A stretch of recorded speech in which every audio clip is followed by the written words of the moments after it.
So we gave y'all plenty of examples of, advertising that works, what we think would work, and where we think it should head. But we've got plenty of examples that, for lack of better words, missed the mark or just were really on the bad side of advertising too throughout the history of, well, advertising.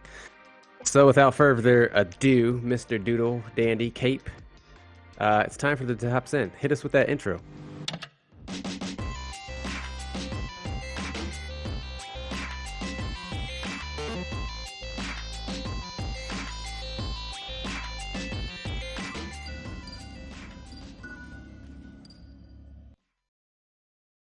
DeLorean marketing. The jig is up. From tanking entire consoles to misguided efforts on curing the world's woes, we've seen plenty of advertising that just fall flat. Well, we'll be counting down our top 10 worst marketing campaigns of all time as far as we care about. Nelly, what's going on with number 10? Let's get right into it. So number 10 is the mouse game Micro. Excuse a year Yeah, it's real and it happened. A year after the release of Nintendo decided the edgy side. They released an even smaller version of the Game Boy called the Game Boy Micro. To show just how much you were going to love the GBM, the commercial showed scientists studying the addictive qualities that it had on rats, leading to the rat humping the concept. Much shock in the scientists. The Micro eked out a very measly 2.4 million units worldwide, compared to over 154 of the DS. Did y'all even know that the Game Boy Micro existed? Like, I didn't even remember this. I just got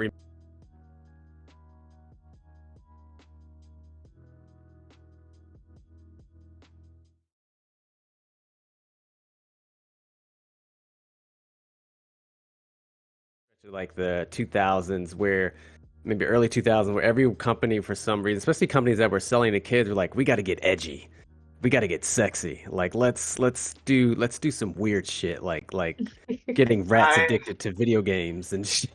Like, I don't remember much about the Game Boy Micro, in all admittance, but I do want to point out the amount of great personal restraint it took for me not to bust out laughing within a joke about being edgy and then a mouse humping and an edging joke in there somewhere. But now it's like Nintendo, unfortunately, I feel like this is not their only example of just advertising just like we saw it with the Wii U is, I think, the single most expensive, underwhelming blunder that they have ever had the good fortune of producing. Well, the Virtual Boy would like to have a word with you, but yeah. You know what? I stand corrected. There we go. More consoles we forgot about. I mean, didn't they make like? Wasn't there like a TV like film special that they did, something about a kid and like a VR verse kind of a thing? Or I think it was just like a long ass ad. I think. I don't know. Maybe I think I may have just had too much Kool-Aid powder as a kid. But like Nintendo has made some strange ad choices over the years, and I'm not just in like, I think things that sell in their advertising, like Matrix, to a Japanese audience don't always translate to an American audience, and I feel like 1995 to 2005 was a pretty good example of them learning and moving past. That's a valid point. Well, I know that we are not the only ones who know some out-of-touch markets. No, Ryan, what have you got with number 9? Number 9. Okay. So number 9, we go to this wonderful entity called LifeLock. Which, okay, I mean, we're already getting O's. You probably know where I'm talking about this. So LifeLock's CEO, Todd Davis, was once so confident, and TLDR, LifeLock is essentially a program/application system that anytime someone tries to do anything with your birth date or your social security number or any of your other personal information, it instantly like makes you aware, helps protect your identity, that sort of thing. Well, Mr. Davis unfortunately learned the hard way that after launching a nationwide campaign with his actual social security number on the advertisement billboards, websites, and every visible part of their media outreach, well, let's just say it didn't go well for a variety of reasons. First, he was sued by the FTC for bogus claims and essentially running a big fat Ponzi scheme, which we may or may not. Spoiler alert. That's pretty much exactly what had happened. And I guess, add insult to at least his injury and schadenfreude for us, his identity was stolen at least 13 times over the next 4 years. I would really actually like to see a compiled list. Unfortunately, we did not make one of some of the hilarious things people maybe tried to do with his identity, because I'm pretty sure... Right, I mean, I've seen this list. We could talk about it if you want. I mean, my imagination is already going wild. Like, if I had a CEO of a Fortune 500, maybe, or whoever company to just kind of fuck around with, I'm not saying I would do stuff that was irresponsible, but I would definitely do stuff that was funny. With the availability of internet and private homes increasing so exponentially over the 2000s, so did a lot of fear mongering when it comes to don't click this, they'll steal your identity, or don't click this, they'll take your personal information, don't do that, it'll take your credit card.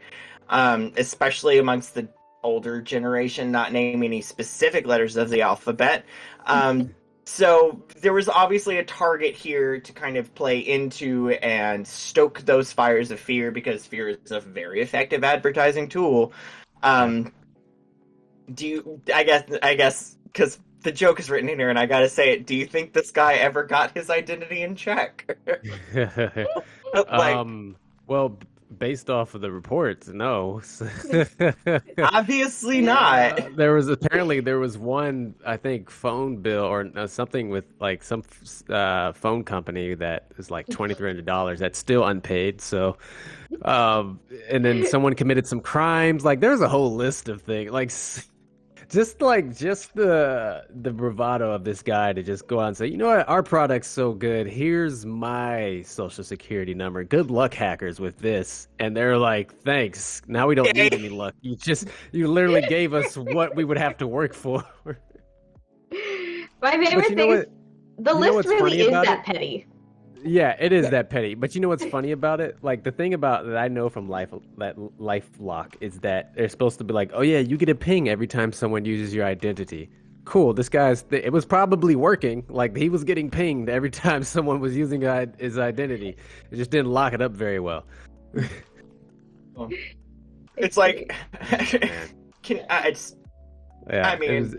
yeah. The audacity. Very invasive. The utter audacity. Speaking of invasive, at number 8, we've got U2 and Apple. Who's more invasive? Speaking of overly bold boomers in 2014, the release of U2's album Songs of Innocence came to everyone with an iTunes account, whether they wanted it or not. I still have no idea. I think it's still on my phone somehow. I don't even have fucking Apple Music anymore. In a time where space on your smart device was a precious commodity, Bono and team thought it would be a wonderful gift to automatically put their entire album in your library. What's worse, Apple complicated the deletion process by making the swipe delete methods unusable for just the YouTube album and forcing iTunes listeners to jump through extra hoops. Years later, Bono finally apologized to the public, saying it was a dash of megalomania that made him do it, and that celebrating a company that actually pays musicians should be more welcome. Guys, are you even a fan of U2 or iTunes before this debacle? And if not, did that kind of sour your relationship? I'm generally not a fan of people using megalomania as an excuse for bad decisions. I'm pretty sure the last person to do that started a world war or something. Sir, what is your reason behind your crimes? Megalomania? Okay, he's fine. He's fine. I remember this happening, and at this time, but this was an era historically where, I had a Zune. People were complaining about this iPhone stuff, and I'm like, who cares? I'm going to sit here with my Glee soundtrack on my Zune and live my best life. You Apple plebes. Little did I know. Yeah. I had just flipped off of iTunes, and I had, but like iTunes, I just flipped off of. They licenses to music that they had already sold you, so you would buy songs for like 99 cents a piece, and you would think, oh, I own this song. You only owned that song so long as iTunes had the license. And this was almost immediately after they lost like a shit ton of licenses that I listened to, and I like never went back. I was like, I'm not doing that. I'm not giving my money to. That's the crux of digital media, is that you don't actually own anything. So like, don't let jokes NFT on them. let you hear that. True. Jokes on them. I started using Dropbox to hold my music library. That is an entirely different deep dive. I'll give you a third upward point there, because I have feelings, but that's a different show.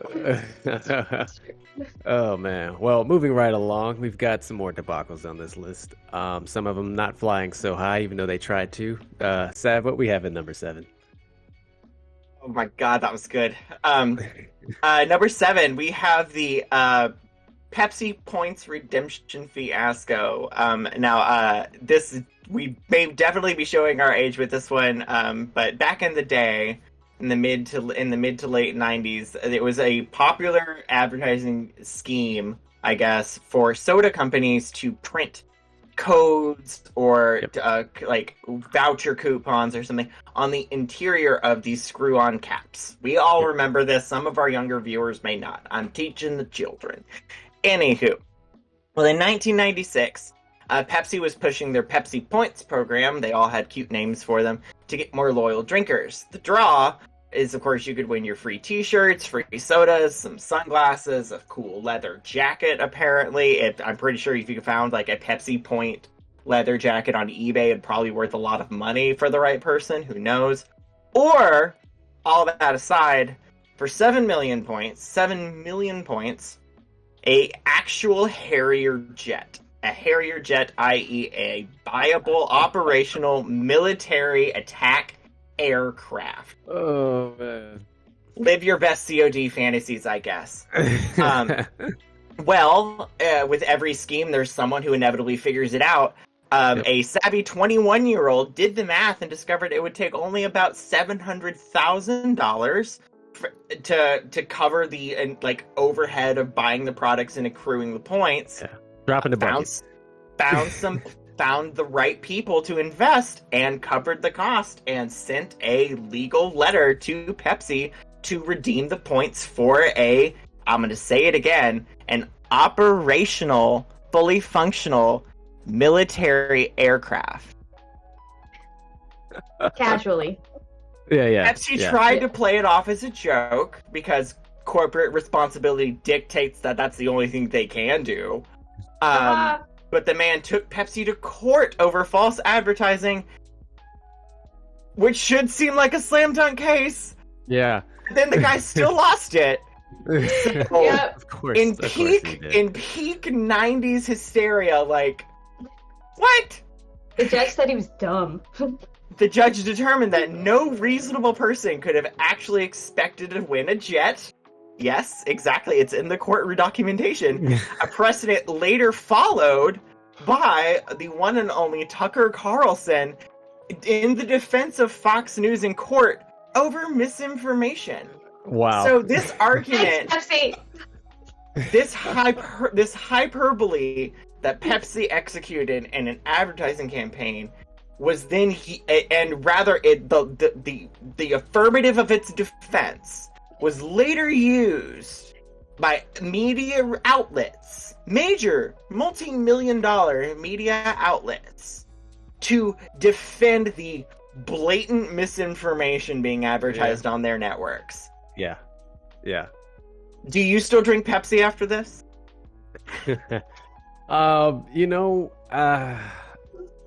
I just upset they didn't do the math.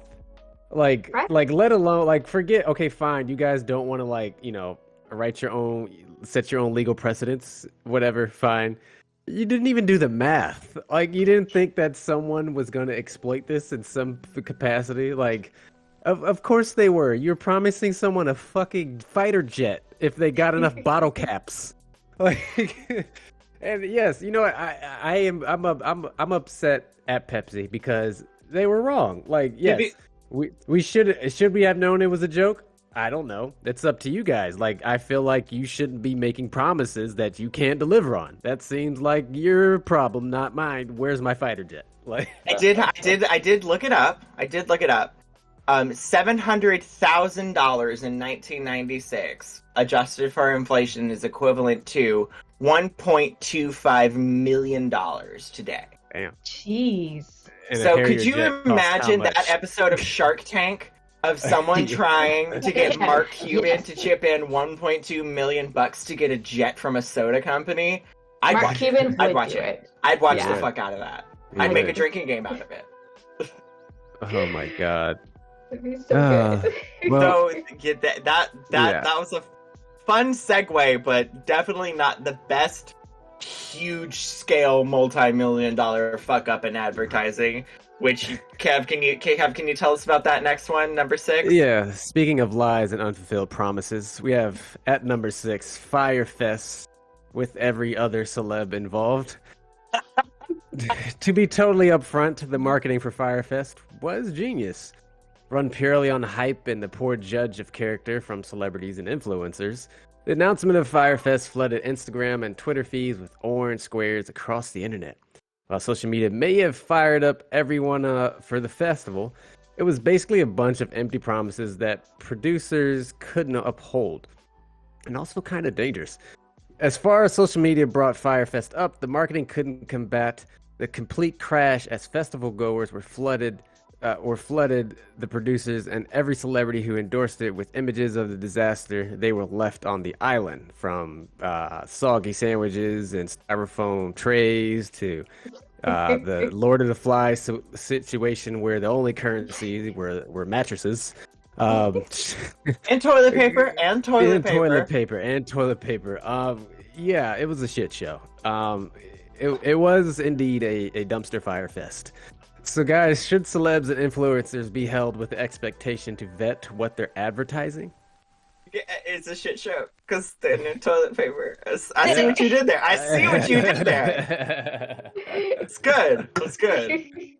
I think you do have a responsibility if you're running on a personal page, right? Mm-hmm. Like, honestly, on any page. I think you have a responsibility for some due diligence, at least to find out if they're from a reputable company. Like, I was watching that, like, Inventing Anna, and the funniest thing, which may also was like the tongue-in-cheek dialogue of Anna Delvey, this huge scammer, telling all of her friends that the guy who ran Firefest was a huge scammer. And she was like, sounds fake. I'm like, okay, fair enough. A scammer recognizes a scammer, but everybody around her, like, helped with the influence of it. And, like, people would not be there if it wasn't for, like, Kardashian.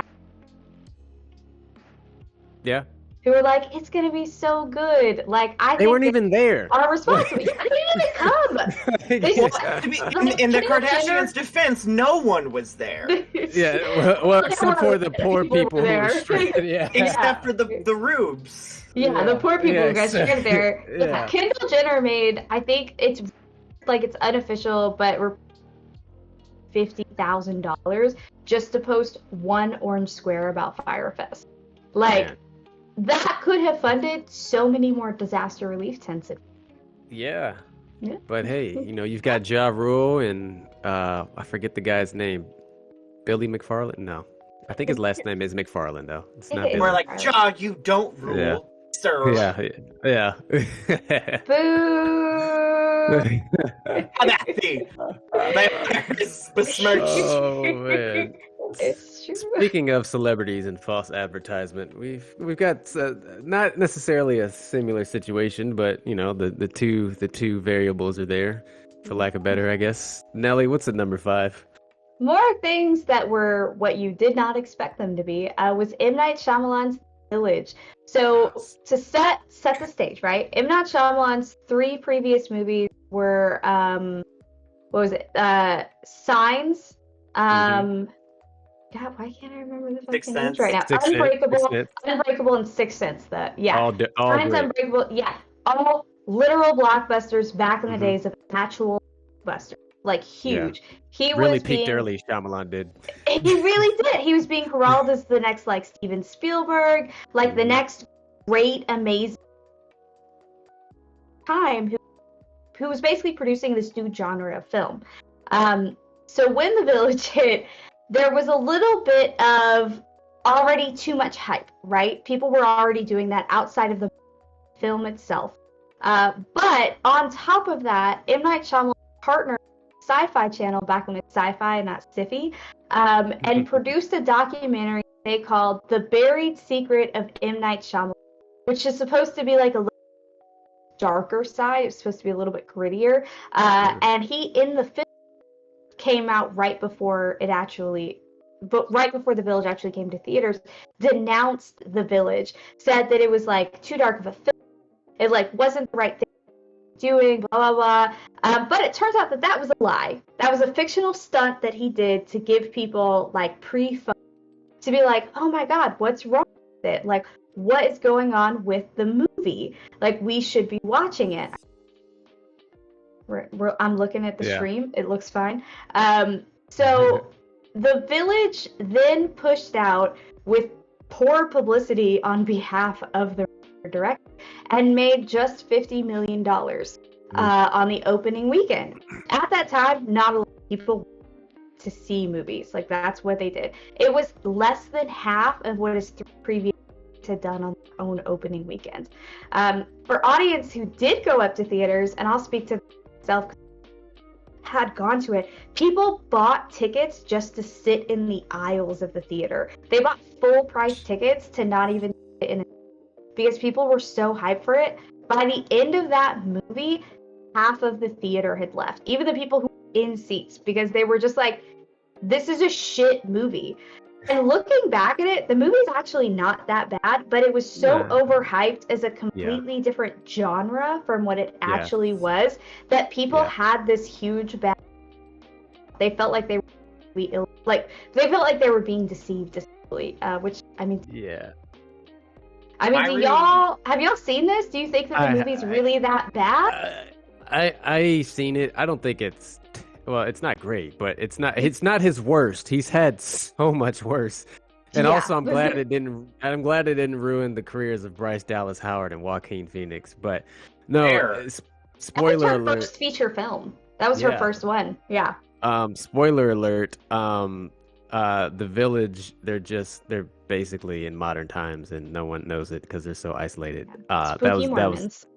Spooky Amish, I think. Spooky Amish, I think you're right. Amish. Yep. Yeah. Spamish, if you will. Spamish, yeah. I think The Village aged like a shitty wine. And when I say that, and the process of aging, all wines kind of improved, but if you start with a shitty product, that doesn't mean it necessarily is a good product at the end of that timeline. It's just maybe better through a different lens. Yeah. But my general reaction to that movie, both when it came out and still to this day, is just kind of like, what? Yeah. It was like, it was, they took I don't know. Yeah. I think they wanted to market the movie as the same genre. Yeah. Just clip this bit as like confused in gay.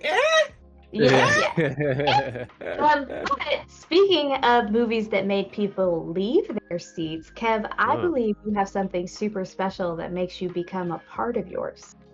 Oh yes, as the old saying goes, indica, in the couch, as was this advertising was trying to convey to that. I'm gonna say it now. At number 4, we have the "I wish you didn't smoke weed" couch girl. America's made-up war on drugs came with a lot of anti-marijuana campaigns. Through a series starting with a talking dog telling his teenage owner, "I wish you didn't smoke weed," to my response was, "Holy shit, that's how I'm supposed to talk to my dogs."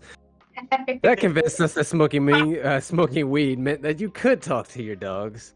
And to the couch girl that was flat against the couch with no cares in the world.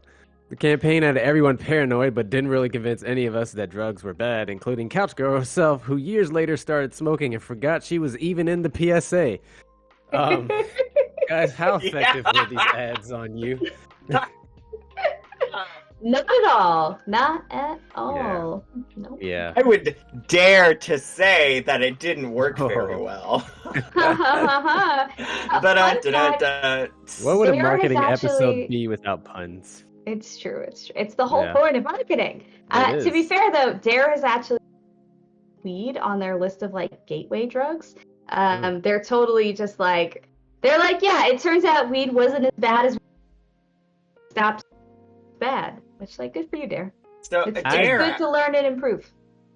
Dare actually exists to this day. There was when I was still in between COVID careers, there was actually an advertising firm that may or may not still work in this city, and they are their number one client. And I'm like, maybe I need to work for a better advertising firm. Like that's your A-list. Yeah. Oh my god. Jeez. I really don't have a good segue for the next one. I've been thinking of it for a while, and it just never came to me. I might be in the couch. But anyways, we continue on at number 3. Nelly, who you got? Okay, I'm gonna make my vote, right? People who just don't get it. Yes. Yeah. We have Pepsi again, but this time featuring Kendall Jenner. So again, a two for Pepsi again. twofer. Yeah, Damn. nice. So not one to leave a uncapitalized. Pepsi followed the wake of Black Lives Matter by helping to end racism completely with the help of known white ally Kendall Jenner. And a can of showing- Pepsi. And a can of Pepsi, showing Yeah. Jenner modeling in a coffee shop while a crowd of protesters pass her by. She feels compelled and overwhelmed by their spirit to join the ranks, magically changing outfits. She grabs a Pepsi out of a cooler to walk towards the front lines in front of absolutely everyone else and hands a cop a Pepsi while the crowd behind her cheers. Because racism is over, and now police brutality is a thing of the past. Racism is cured, the world is better, it's super great, except, of course, that Pepsi faced immediate and totally reasonable backlash, ultimately pulling the ad after stocks plummeted by 12% in a single day. 12% of Pepsi stock is like billions of dollars, y'all. It's serious business. They lost a lot of money.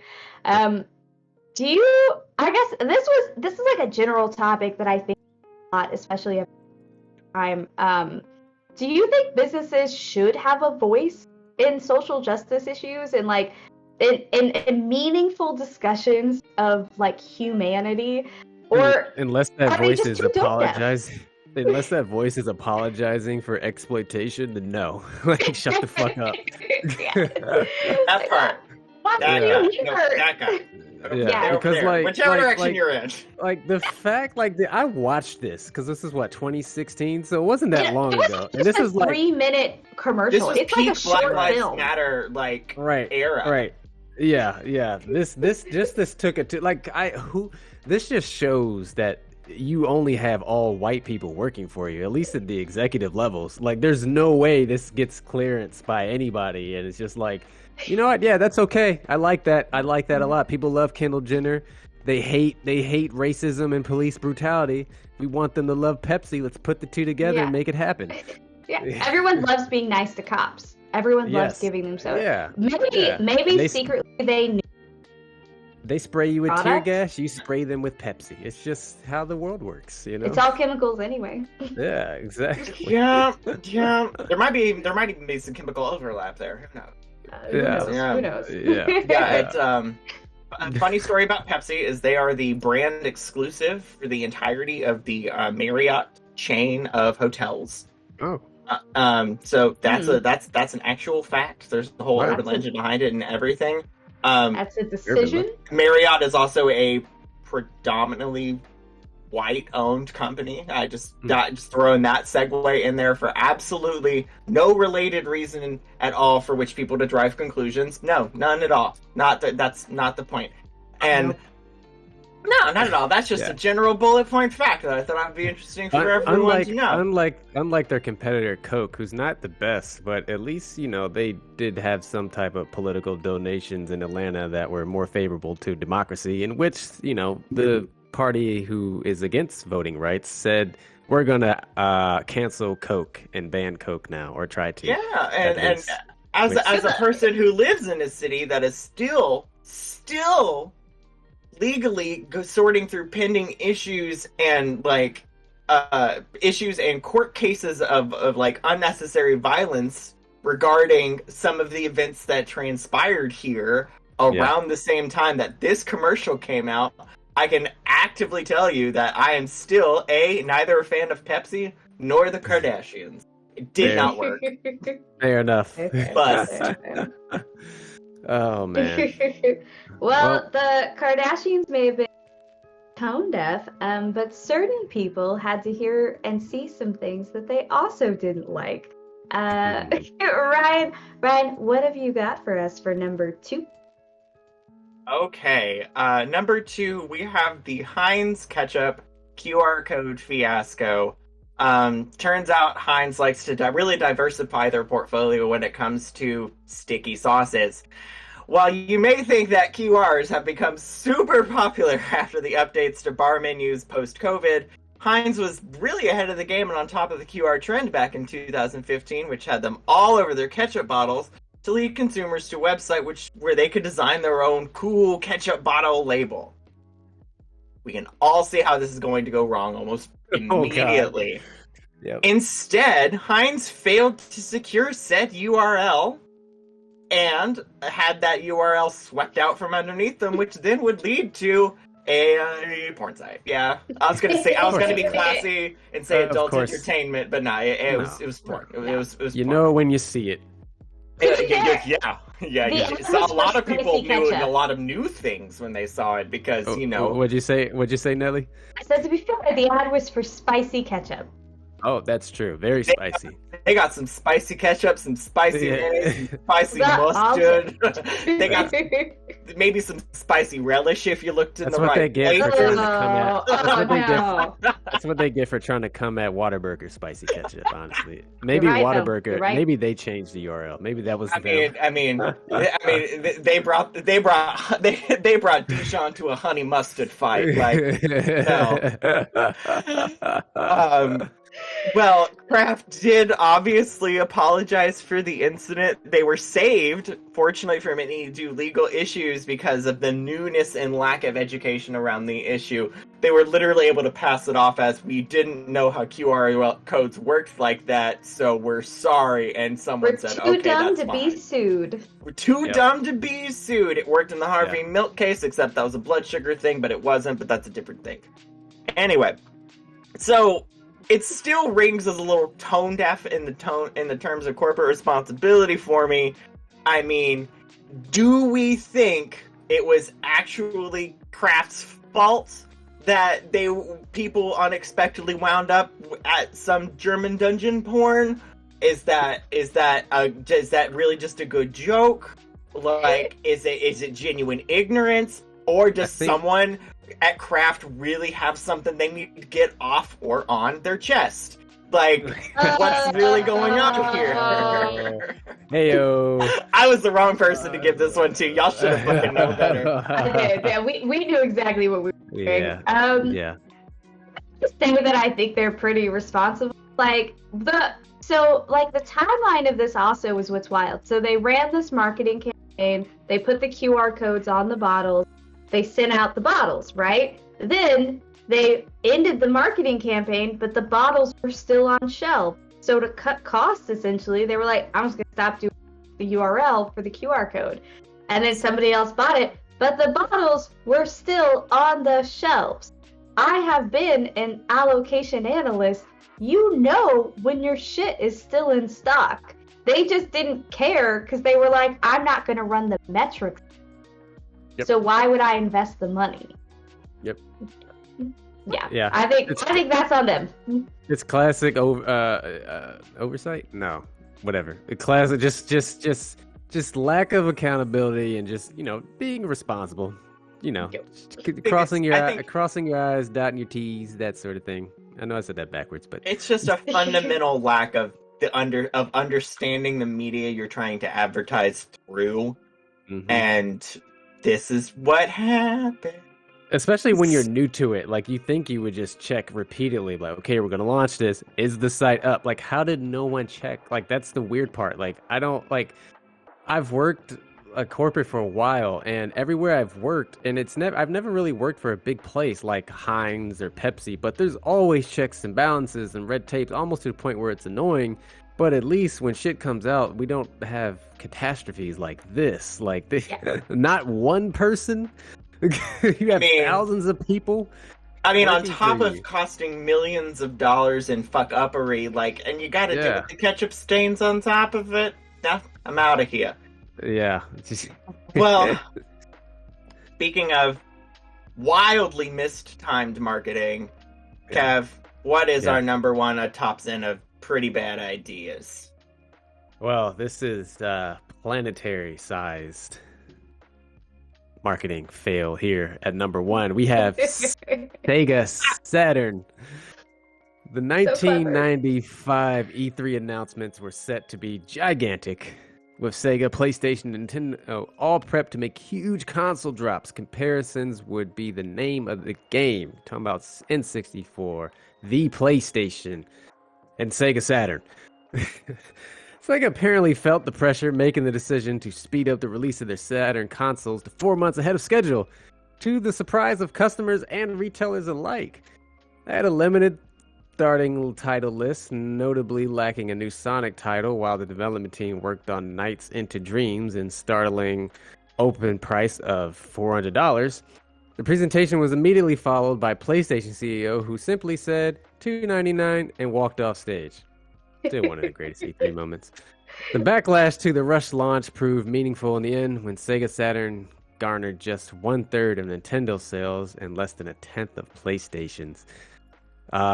This would ultimately be Sega's doom, as the ill-fated Dreamcast, which was a great console by all standards, but was released a little bit prematurely, as if they hadn't learned their lesson. Guys, who won the console wars in your house? I really had them all as a kid. I had SNES and Sega, but I remember Sega was always, or SNES was always the one I was more excited about. They were character titles that I was more driven by and more familiar with. I mean, outside of Earthworm Jim and Sonic the Hedgehog, Sega really didn't have characters at that time. Earthworm Jim's so weird. I don't care to explain it. It was fun. But I remember the Sega Saturn almost not even happening between because after the Sega Genesis console and that equally failed attempt at a handheld gaming set, the Game Gear, is that what it was called? The Game Gear, yeah. The Game Gear. Yeah. So after that misfire, and then the Sega Saturn misfire, and by the time the Dreamcast rolled out, everyone already had a PlayStation in their homes, which was the next one that I had upgraded to. And so it was sort of it was a great cascading example of how missing the mark one time on a major release can catastrophically affect the history of the rest of your company. And by the way, I looked up more inflation numbers. Was it $399 that they were looking for? $399 in 1995, adjusted for inflation now is $694. Jeez, fucking wheeze. Could you imagine dropping let's just say $700 console now? And 4 months right. ahead. Well, resellers are trying to do that. Yeah, 4 months ahead of release schedule, of advertised schedule, and without a major titular release just because you thought an impulse idea was a good thing. Sony would have fired their CEO 30 seconds ago. Yeah. Absolutely not. That's the crazy part about this is those decisions always come from up top, right? So it's like you said, they felt pressure, which was weird. I don't understand why they felt pressure. They were so successful in the previous console with the Genesis. Nintendo was the one that was under pressure. The N64 literally had to save Nintendo because they were in dangerous waters with Sega. PlayStation was fine. It was like anything none of us had seen before. Yeah.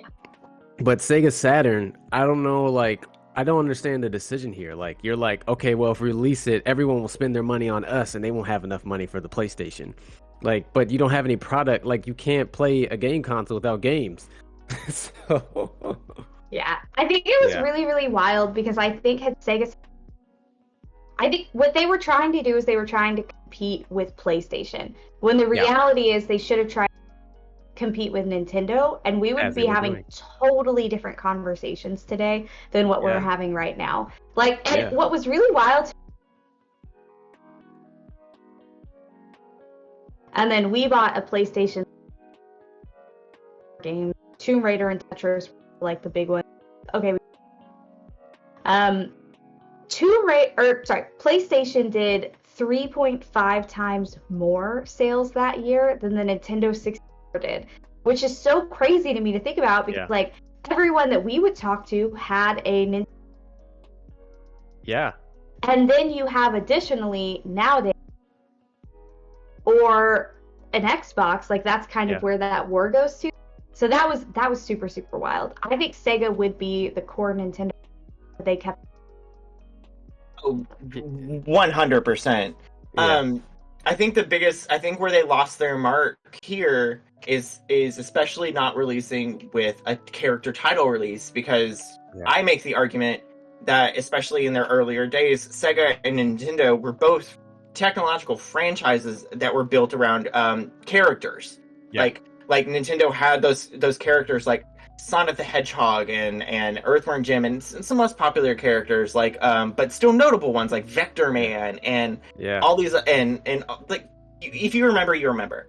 And Nintendo obviously had their mainstays. They had Zelda, they had Samus, they had Mario, they had like the iconic characters that built their franchises around for decades.